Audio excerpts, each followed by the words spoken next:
Of the Lord, hallelujah. In the presence of the Lord, na kapaghuan sa atong kusog, kapaghuan sa ato ang gugma, ato kaniya i-prepare the presence of God kung ato mabati ang presensya sa Ginoo, mabtik ta mga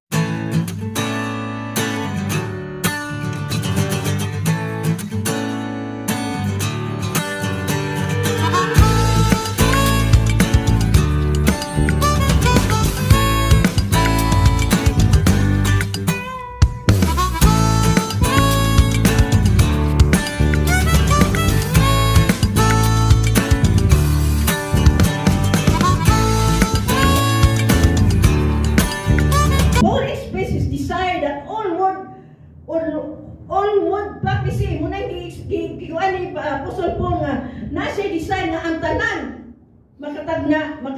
maka-prophecy. Paul urges all Christians to be learn to prophecy. Prophesying and praying are very important part of the worship gathering for Christians and early church. Muna mga igsoon, importante kayo, no? Nga naatay kanang kitang tanan. Kung kitang tanan naa ang gasa kining gasaha kanato, the more our church will be strong. May soon kunaata ani muna nagaawhat si Apostol Pablo nga kitang mga Kristiyanon kinahanglan naata ning mga gasaha nga pinaagi nato sa pagkaron makadawat ani mga gasa di may soon pinaagi sa mga panagtigom. Kay pinaagi sa panagtigom kung ikaw na nag-deep in prayer na mo, di na kakahibalo nga makasulti na pugkag parihag sinultihan niya nga nagkalay-laing ginong gilito. No? Prophesying and praying are very important. Kung nagbutang din worship, pagdahil niya sa Ginoo, being a Christian. Na, whenever believers come together, they pray to God and prophesy to each other.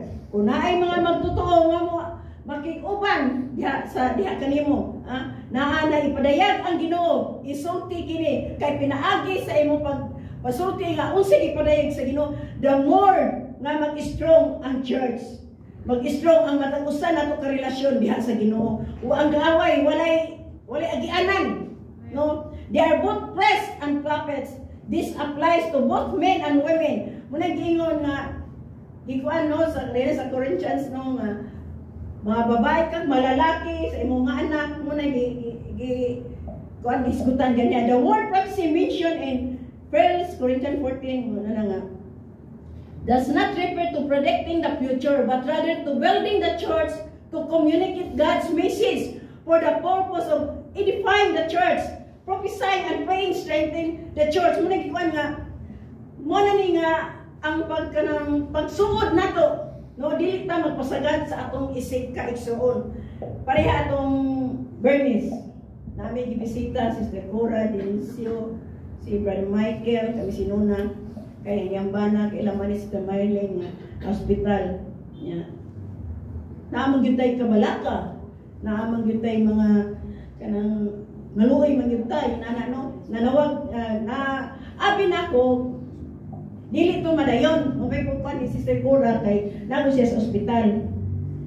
Pero tingnan niya ang asawa, paulit ka, padayon, no? Wala ginani mo niyang si Chris nga, unsa man gyud ning kuan siya Cora ni sulti na nawag nga na Domingo mo na. Nyan, ikaw ni ra ba siya Chris nga musakan on siya pitas pero wala daw kay gumikan si Cora na nawag daw kuno. Nanawag may si Cora no nga nag-inform sa ilaha nga na visitation sa ilaha. Nya pagka-Lunes mo na to siya na aksidente. Mo na nga Lunes mo to ay Martes di ay aksidente siya nya mo tana kun din siya nga don't pray ka dong siya lati uti ra ba mi kinita ko diri sa aming kuan butong message ko ni Cora kuday uti man si kuan day sige na lang alam paabot man ta sa kanus ay the right time ihatag sa Ginoo karon kay di have a heart nga ipadayon ang prayer meeting ang panagtigom di have a heart nga ipadayon gyud linga bisan isa dito gisakitan isa pauli kay padayon kay magtabidyo ko lang daw siya mga igsoon unsa lang gyud ang Ginoo kaayo. Gipangayon na mo sa mga mag-apo nga makagawas na siya sa ospital. But glory to God, Sister Cora ni Mrs. nako, pagkasabado gahapon, nakagawas sa rin sa ospital. Kaya yung ko siya nasawa day, I feel giday na This week, makagawas kina imong bana. Glory to God. Bernice, pinag-prayer dito. Nakagawas siya pagkasabado. Inana lang ang mga isuon. Pinaagi sa pagtipko mo, nagigikuan din ni Apostol Paul. Nga kung kita managhiusa, naata ni mga gasa, ang church, malikon, o ang Ginoo, mamuhat, mutubag sa tanan natong gikinhanglan. Mga isuon, muna nga, dalaykon, kayo ang matungbuhin na Diyos. Nga naagin siya, wala siya nagpasagad. Muna, how to prophesy in church? In 1 Corinthians 14, verse 29 to 31. Let the 2 or 3 prophets speak, and let the others weigh what is said. If a revelation is made of another sitting, there let the first be silent, for you all can prophesy one by one, so that all of you learn and all be encouraged. Muna ni siya naman. Kinahanglan ta nga og sa mga propeta pasultiha ang duha kung tulo kanila ug ang uban mao'y paghukma sa gisulti. 29 30.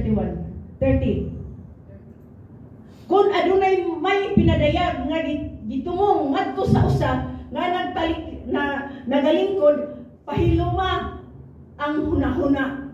31. Kay kamong tanan makahimo sa paghimong propesya nga magaulos aron ang tanan matudluan ug ang tanan madasig. Pinaagi ani bisag tulo lang mo og kamo naa gipadayag sa Ginoo sa inyo ha. Unya dayon inyong isulti aron makadungog ang isa, the more yun ang kanang may strong ang maong atong church mga ison.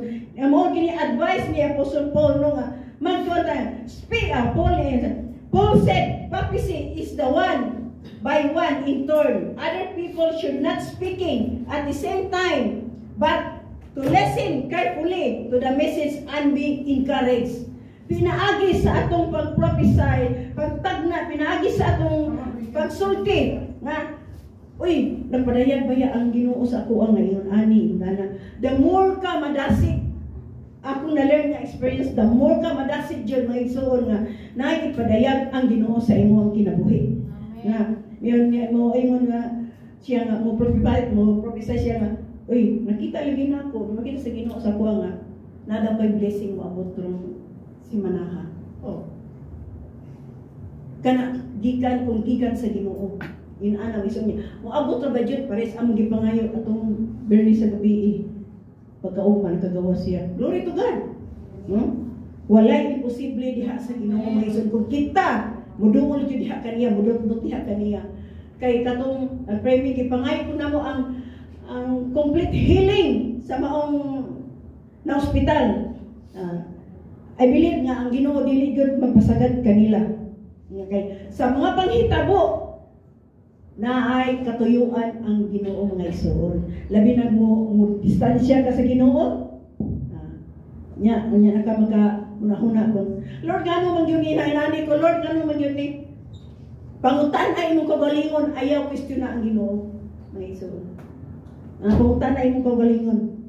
Una nga ihunana na ang kinabuhi. If a revelation is made, Paul is simply referring to something that God may bring to mind and impress on someone's heart. Pinaagi sa maong pagpadayag, pinaagi sa maong magpapanagna na ay ang Ginoo nagay pagabuhaton no sa imong bina sa imong kasing-kasing. The Holy Spirit can bring spontaneous revelation to us.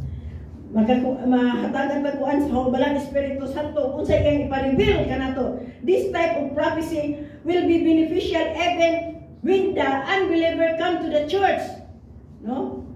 Nilod kayo no nga na ang gipasabutan ni kita na nasa simbahan na mo gini klase nga propesya nga kanang usa ka benefit ngadto sa mga unbeliever nga naa sa church nga bago pa sa church nga makita nila nga ang Ginoo namuhat.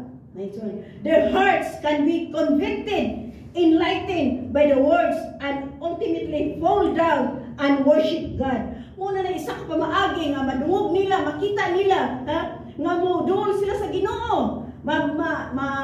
Mahayagan ng ilang hunahuna, mahayagan ng ilang kasing-kasing, pinagi sa pulong sa Ginoo. Anan, makita nimo nga namuhat ang Ginoo. Mubaw down na sila ug muday diha sa Ginoo. May son.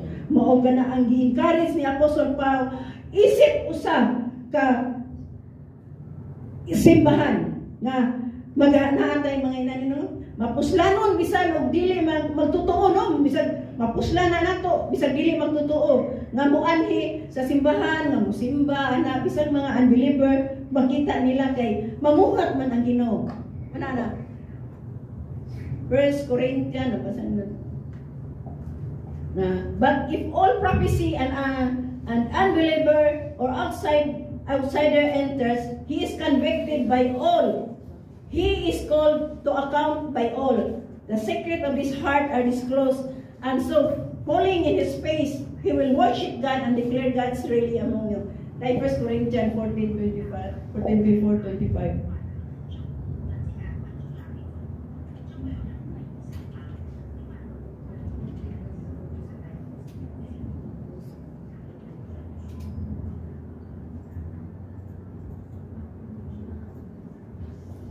Apan, nasa 24 ha? Apan kung ang tagsa-tagsa nagahimog propesya ug unya mosulod ang usa ka tawo nga dili magtotoo ug wala po'y alamag, kini siya pagahukman sa tanan, siya pagasudyaan sa tanan. 25.